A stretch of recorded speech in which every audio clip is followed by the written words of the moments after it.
Welcome back to another technical deep dive here in the debug zone. Today, we're tackling a big question and breaking it down with insights from other users. Hopefully, this clears up some misconceptions and helps you get the answer you need.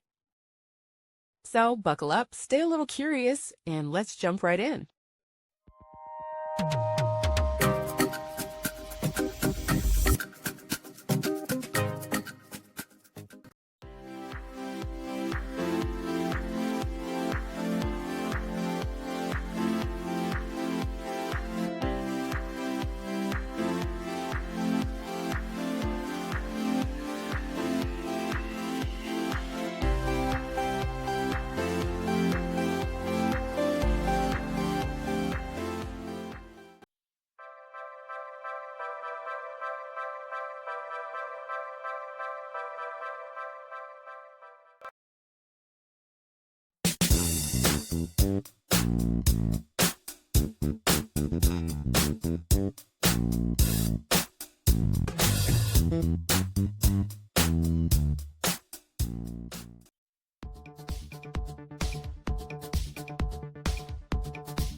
And that's a wrap.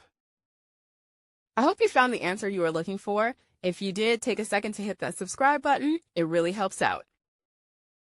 And let me know in the comments which solution worked best for you. See you next time in the debug zone.